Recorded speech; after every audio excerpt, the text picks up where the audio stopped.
Before we begin, today's episode contains a description of violence towards women that you might find upsetting.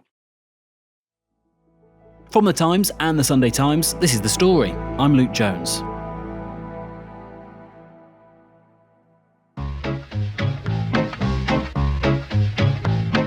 Strictly Come Dancing is used to being talked about. As the nights draw in each year, the papers are always full of which celebrity contestants might be in it, what romances might be happening backstage, and why the TV viewing public, against their better nature, seem to enjoy watching Ed balls. But for the last few weeks, the Strictly story has been one of scandal.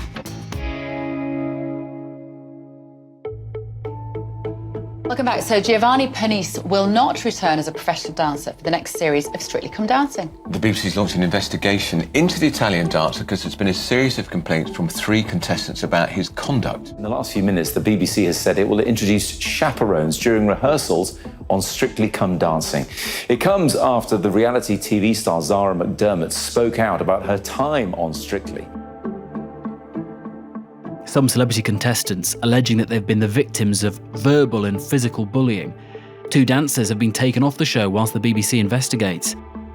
Could this all be done and dusted by the time the glitter ball is wheeled out in September? Or could there be more?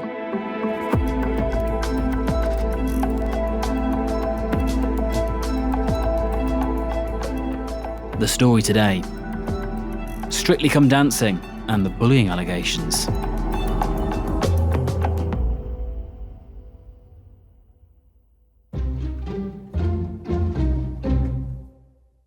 I'm Laura Pullman. I'm the Arts and Entertainment Editor for the Sunday Times. Are you a Strictly viewer? Welcome to Strictly Come Dancing. Are you ready for another night of dance? Well, please make yourselves comfortable because all 15 couples will perform once more. I'm not going to pretend to you that I am a Strictly super fan. Of course, I have watched Strictly, and my late mum was a big Strictly fan, and she was quite a serious woman. So the fact that she was a fan kind of tells me that it really did have this extraordinary reach. Tell me about when you first heard of this story. I mean, when did you first see reports or get whispers that things were afoot? I think it was when Amanda Abbington left the show last October. It was vague. I think it was medical reasons she'd left, but there were rumblings that she was unhappy, and it was clear that there was more to the story. Then obviously in the last few months, it's just been inescapable. And the sort of top line of what we're dealing with here is what exactly? Well, I think it's a kind of glittering snowball that is running down a mountain, gathering speed and size. You know, this is the biggest scandal to hit Strictly in 20 years. This is allegations of bullying, of verbal bullying, of physical bullying and abusive behaviour, taking in at least 3 of the professional dancers. And it's just a catastrophe of a level that we haven't seen before. And at time of recording on Monday, you say that there's 3 professional dancers. Correct me if I'm wrong, we only know the identity of 2 of them, don't we? That's true. So we've got 2 professional dancers so far who've left the show.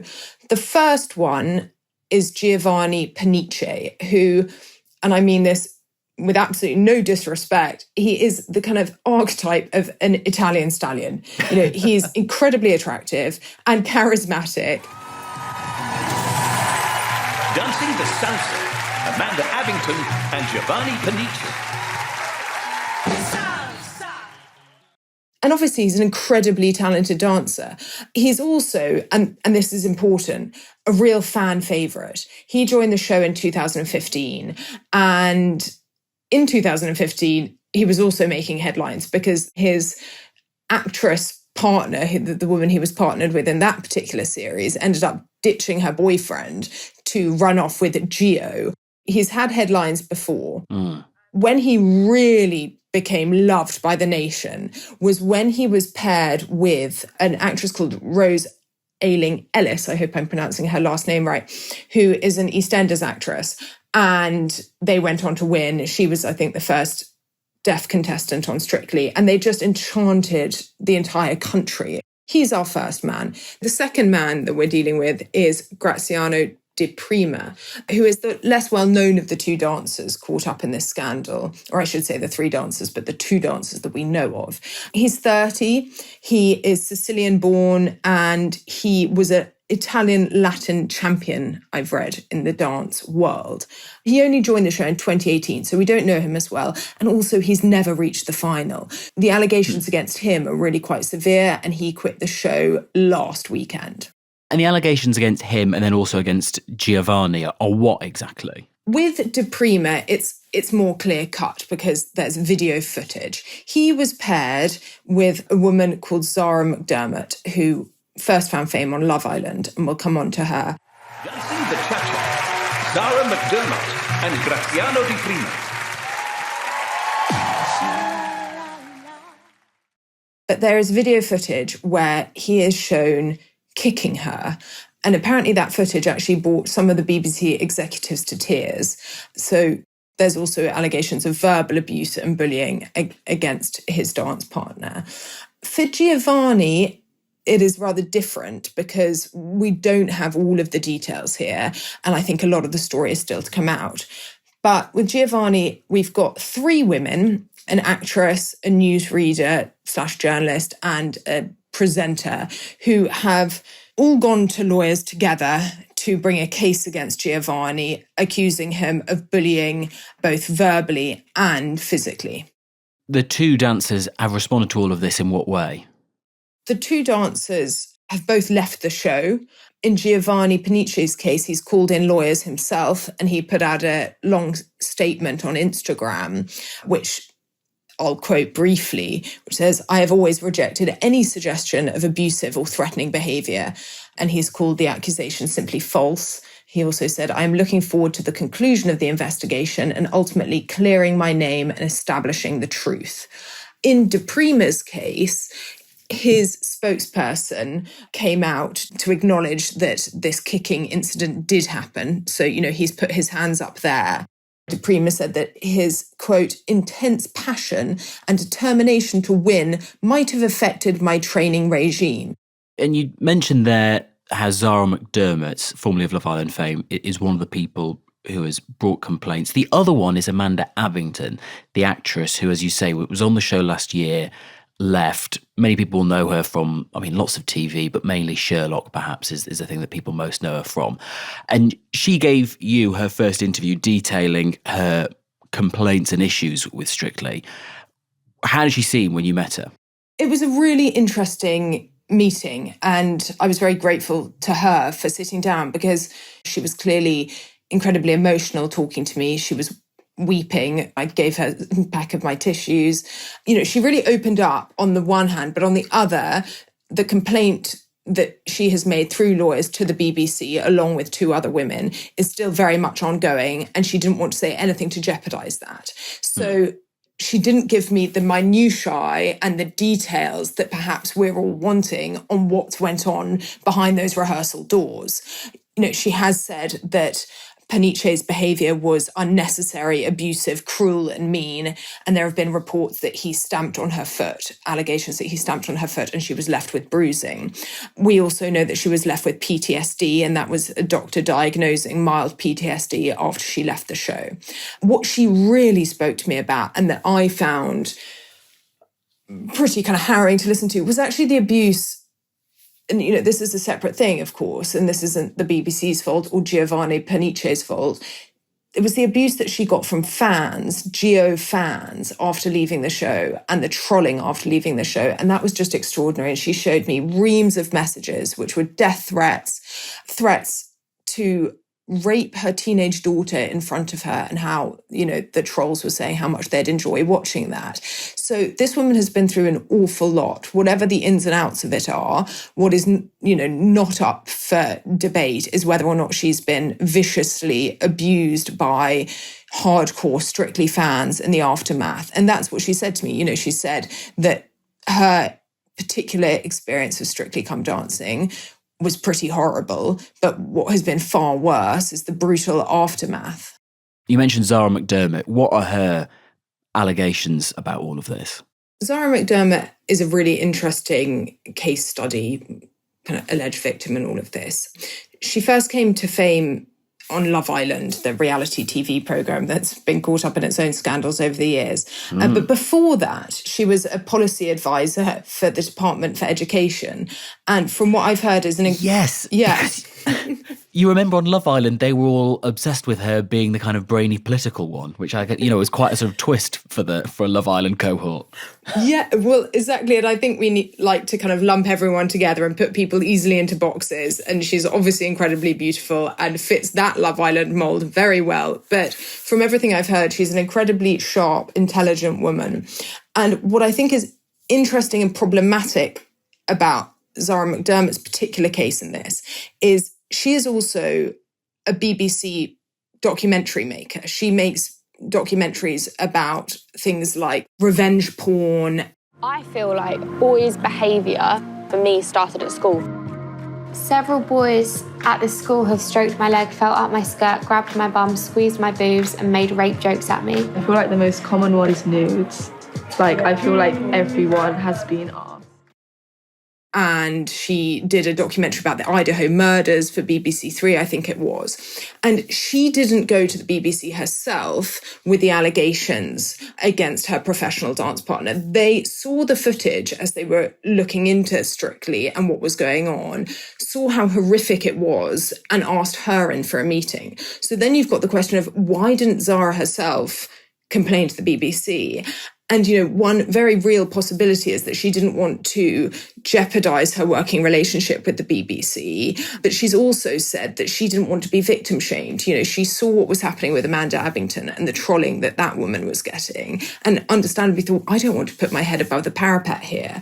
What she said since then is seeing the footage of her rehearsals has been distressing.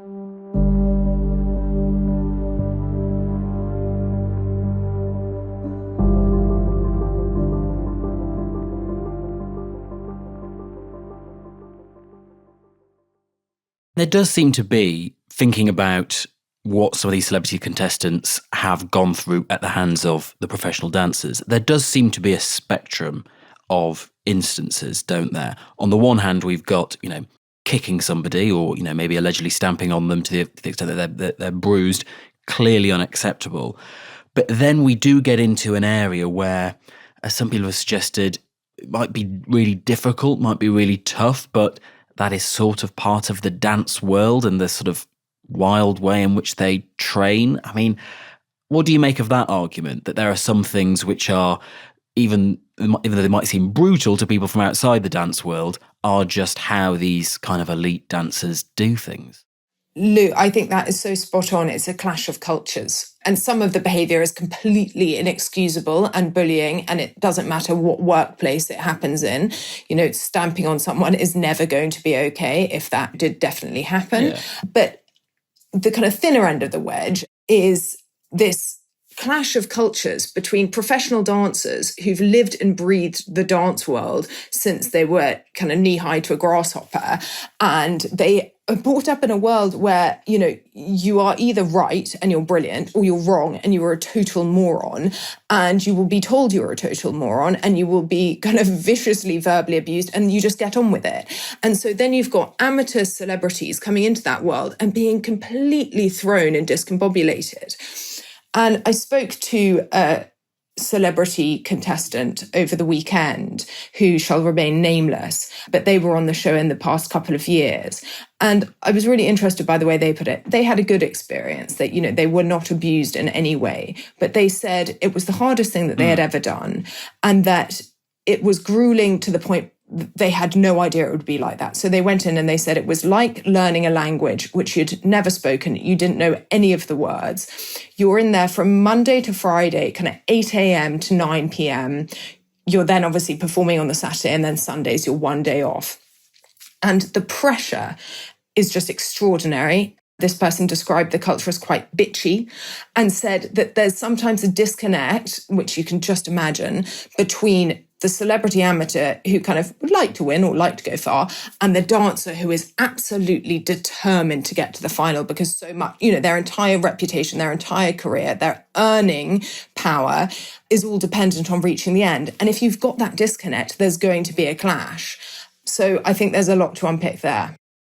How have the BBC responded to all of this, Laura? What have they said about it? The BBC have been keeping as low a profile as possible and batting away constant requests from journalists for updates. There's a generic statement that keeps getting put out saying that it's been a positive experience for the vast majority of those who've taken part and that they're looking into complaints so they can't speak further to individual allegations. But they have also said that they are going to now have a chaperone present for all rehearsals. Something interesting that came out over the weekend is the idea of, should there be intimacy coordinators like we've seen in the last, 5 to 10 years bubble up in Hollywood to ensure that there's a different culture being brought in. Another thing that has come up is the idea of, should Strictly have a fallow year? Should they just, buy themselves some more time to root out the rot, understand how widespread this problem is, what the source is, who the problem makers are, get rid of them. There are reports that they're struggling to bring in female contestants, the amateur celebrities, because who on earth would want to do this?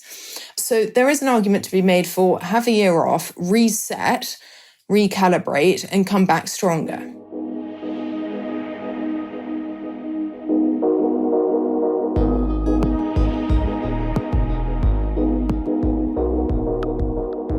Yesterday, the day after we recorded this episode, the BBC Director General apologised to Strictly contestants who had had a negative experience. Tim Davie said he was, quote, very sorry that anyone has had an experience that hasn't been wholly positive and that we never tolerate unacceptable behaviour of any kind. He added, the show will return this year as planned.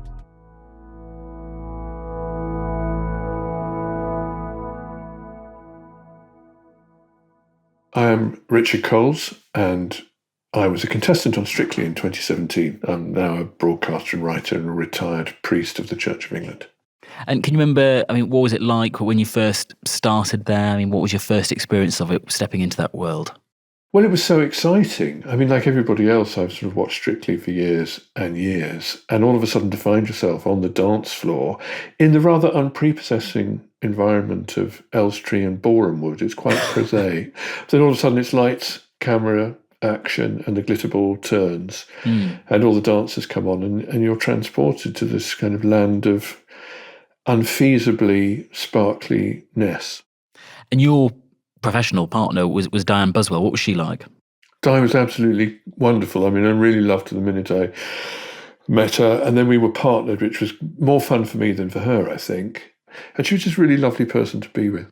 What did you hear about how training was for the people and how intense it could be?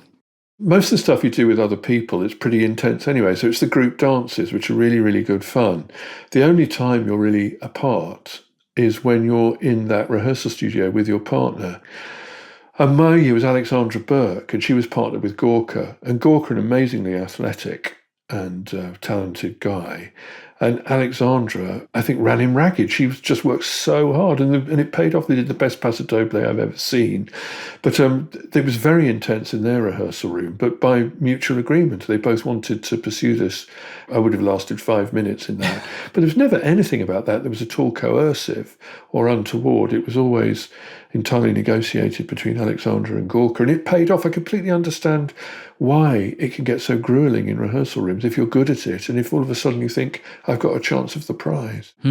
Was there any ever chatter of that, or any warning of that's how things could sometimes pan out? No suggestion of that at all. Sometimes people would be weary with their dance partner, and I've heard both contestants and dancers say that they were wearied of their partner. Well, that's in the nature of things because you're working so hard together and it's so full on. I was actually shocked when I read these accounts of what had been going on because I had no sense of it at all. That said, I'm not surprised that, stories emerge from behind the glitter ball that are not all sweetness and light, because the show is not all sweetness and light. Of course it isn't. It's this slightly unreal expectation, I think, on the part of people to want it to be like, Christmas Day perpetually. It's not like that. It's show business. And behind the scenes, there's all kinds of light and shade. In what way? Well, I think it's a very important show. The BBC's all over it. They need to protect their brand. It's light in darkness in the long evenings of the autumn. And there's a great big surprise at the end of it for Christmas when somebody wins. But because of that, it attracts people who are highly ambitious and highly competitive. And where you get highly ambitious people competing, it can get quite intense, I think. I remember somebody I knew who worked on the show, worked on it for a long time, described it as a lovely show with a dark heart. And I never understood what he meant by that, but I sort of understand it a bit better now. People being very badly behaved on BBC light entertainment programmes isn't something that is unfortunately new. And are you surprised that the BBC didn't, it seems, have structures and processes in place to actually get on top of problems like this before they got as bad as it seems they got? Well, I think it did. I mean, one of the things that slightly surprised me when I did it, and this was 2017, was it was the first live show, and before we went on stage to do our dance, a producer came and read you a little spiel, and the spiel was, do you feel psychologically robust enough to participate in this competition? So clearly they were aware that there were risks to competitors. They had measures in place to mitigate that. What we've been hearing about allegations-wise, though, does seem to have a particular gender dynamic going on. It's largely female contestants accusing male dancers of doing things. What do you make of that? And do you think there is a sexist streak through it? Well, I think that's a very interesting question. I don't know the answer to it. I mean, I'm not surprised that it's that way round. That just reflects a kind of wider issue in society, I think, in a patriarchal society. It tends to be women subjugated by men, I think, and that is written into dance and its history, I guess. And I expect it's written into the way certain dancers were trained and brought up, perhaps. I don't know. Yeah. So that needs to be addressed, and I think, well, the BBC is doing the right thing to address it.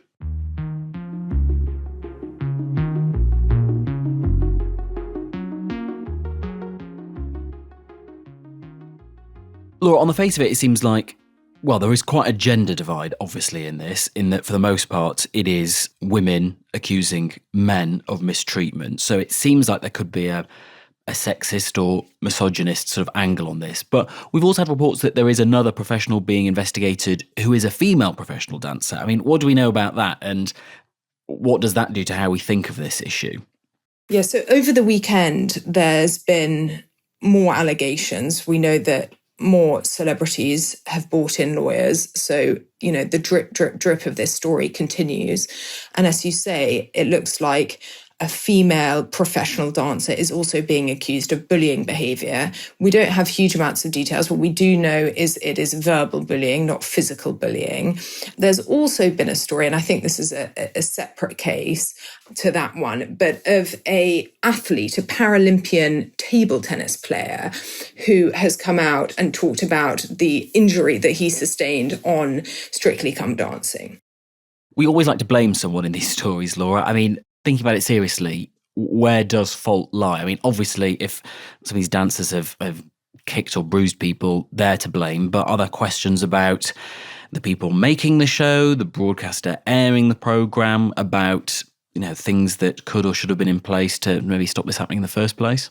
It's such an unwieldy one. And I think, you know, a lot of criticism is being thrown at the moment against the BBC for how slowly they've reacted. And this footage, you know, in the example of Zara McDermott, has been out there for a long time. And why were the alarm bells not rung incredibly loudly immediately? So there are lots of questions to be asked. I think with the slow reaction from the BBC, they've been trying to work out, you know, how wide scale is this problem? What is it that they're dealing with before that they respond more publicly? So I think that's one point. I actually think we, the public, the viewers, need to look in the mirrors a little bit, because this used to be, when it started, a cosy, fun family show. And we had John Sargent or Anne Widdecombe, whoever it was. They were always the kind of fun characters who had been kind of hauled and dragged, Ed balls hauled and dragged across the dance floor. And let's face it, weren't particularly good. But it was all great fun. Now it's become so much more professional and serious and pressurized. And we, the audience, have expected dancing on a professional level. So perhaps we need to look in the mirror and think, well, should we be expecting that of amateurs?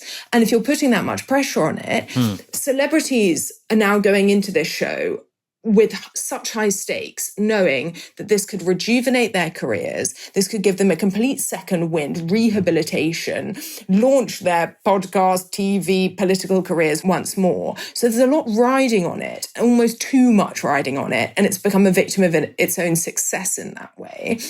Just finally, Laura, I mean, how big a problem do you think this is for Strictly? I mean, we're getting closer to the time where it's going to return. I mean, do you think it can do so with a clean sheet? Will this just be, just a scratch, a flesh wound, or is there something a bit more existential going on? It's interesting, isn't it? I mean, at best, it's an embarrassing, colossal mess. But I think that's being a bit too generous. This is a catastrophe that is hugely financially damaging, probably, is going to involve a lot of manpower, woman power to get back on track. But I think Strictly is going to survive from this. Are you excited, Claude? Tess, I'm going to be honest with you. You had me at hello. And what a way to start the show. You may have noticed certain Mr. Donny Osmond in our opening number. There is so much love for Claudia Winkleman and for Tess Daly. They're not being accused of anything. They're the kind of faces of the show, ditto the judges, who aren't being accused of any bad behaviour. I don't think there's a misogynistic culture generally on the show. As I say, the hosts are female, the exec producer is female. Also, I think if we're being a little bit more cynical, is this quite good for the BBC? Is this quite good for Strictly?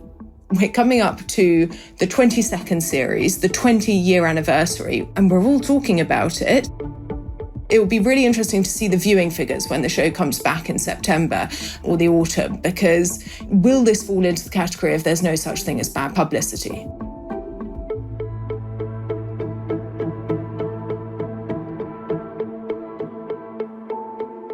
Laura Pullman, arts and entertainment editor at the Sunday Times. And we also heard from the broadcaster and former Strictly contestant, Richard Coles. If you're a subscriber to The Times, we will put links to all the latest in the Strictly bullying saga in the description notes of this episode.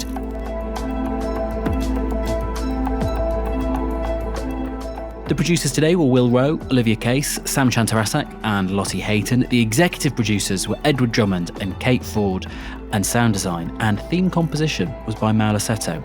If you enjoyed this episode, why not tell a couple of friends who might also enjoy it? WhatsApp them or text them a link. I'm Luke Jones. See you tomorrow.